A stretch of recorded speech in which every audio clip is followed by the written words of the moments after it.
আরে ভাই, যৌবনের যদি এত জ্বালা থাকে, এতই যদি তোমার যৌবনের জ্বালা থাকে আসিফ নাহিদ, তোমরা ওই যে মুভি দেখতে যাও, তাহলে যৌবনের জ্বালা মিটাও বিয়া করে, বুঝছো?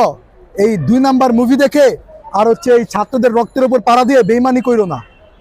মানুষে কিন্তু মানে সময় লাগবে না, তোমাদের বিরুদ্ধে খুব শীঘ্রই দাঁড়াবে। দ্বিতীয় বিপ্লব হলে একটার পাশার চামড়া থাকবে না।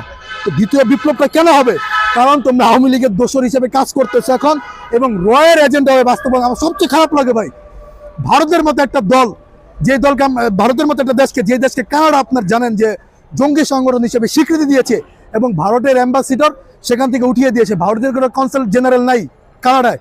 সেই ভারতের দোসর মানে ভারতের মানে বিরুদ্ধে কোনো বিবৃতি দিতে পারে না তারা। ভারত যা বলে সেটাকে তারা মেনে নিচ্ছে। আমার দেশের মানুষ ভারতের বিরুদ্ধে কথা বলছে, তাদেরকে গুপ্ত হত্যা করা হচ্ছে। কোন সরকারের আমলে? আচ্ছা, আওয়ামী লীগের সময় তো যাদেরকে গুম করা হইতো, ধরেন মনে করেন যে কেউ একজন আওয়ামী লীগের আমলে আপনাকে গুম করছে, দোষ কার উপরে পড়বে? সরকারের উপরে না।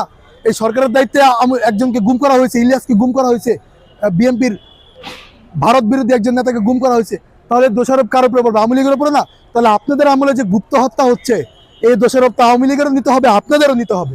আওয়ামী লীগ হত্যা করছে আর আপনারা বিচার করছেন না। আপনারা মুরগির রান খাচ্ছেন বসে বসে, এসি রুমে বসে আছেন, আর সাধারণ মানুষের রক্তের উপরে বেইমানি করছেন।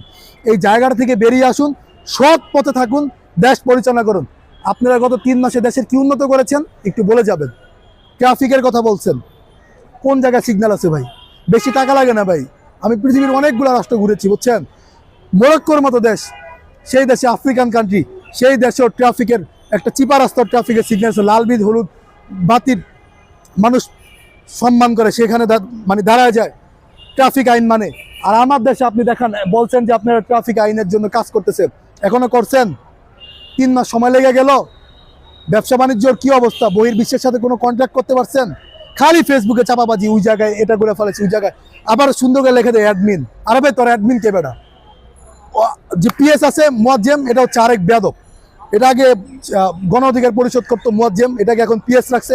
চরম বেয়াদব এই ছেলেটা, এই ছেলেটাকে রাখছে পিএস, পার্সোনাল পিএস রাখছে। একদিক দিয়ে সুন্দরভাবে কামাচ্ছে, মুয়াজ্জেম হচ্ছে সেটেল দিচ্ছে সুন্দরভাবে, আর বড় ভাই তো ভিতরে আছেই, কোনো সমস্যা নেই। কোম্পানিগুলো আসতেছে আর তারা সুন্দরভাবে পকেট মানি সেট করে নিচ্ছে। ফ্রান্সে যে ঘুরে আসলেন, দুবাইতে যে ঘুরে আসলেন আসিফ মাহমুদ, দুবাইতে ফ্রান্সে গেলেন, কি কারণে গেছেন? ক্রীড়া মন্ত্রণালয়ের কাছে কি ফ্রান্সে যাওয়া লাগে? ফ্রান্স কি ক্রীড়া মন্ত্রণালয়ের দেশ? বিদেশে ঘুরে পাসপোর্ট ভারী করতেছেন। দুবাইতে গেছেন, বুঝলাম যে খেলা দেখতে গেছেন, ওই পর্যন্ত মানা যায়। সার্জা ইউনিভার্সিটি ক্রিকেট খেলা চলছিল, মানা যায়।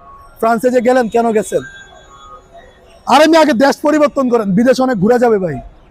আমাকে যদি জিজ্ঞেস করেন যে ভাই আপনি যে পলিটিক্স করেন টাকার উৎস কি, আমার ব্যবসা আছে, আমি এখনও রানিং স্টুডেন্ট, আমার নিজের বিজনেস আছে। এখন আপনি বলতে পারেন যে আপনার তো উপদেষ্টা হওয়ার লোভ জাগতে পারে। আরে ভাই, উপদেষ্টার বেতন আছে 1 লাখ টাকা, আমার মাসে একটা এর থেকে বেতনই দিয়ে 1-1.5 লাখ টাকা মানুষকে। আমি কেন উপদেষ্টার কাছে গিয়ে উপদেষ্টা হতে যাব? আমি দেশ পরিকল্পনা এবং দেশ ভালোভাবে যেন চলে, সেইটার পক্ষে আওয়ামী লীগের সময় কথা বলেছি, এখনও বলছি। এই কারণে এরা যেন শুধরায়। এরা যদি না শুধরায়, তাহলে জনগণ কিভাবে এদের বিরুদ্ধে ব্যবস্থা নেবে, এটা আপনারাই বুঝে নেন।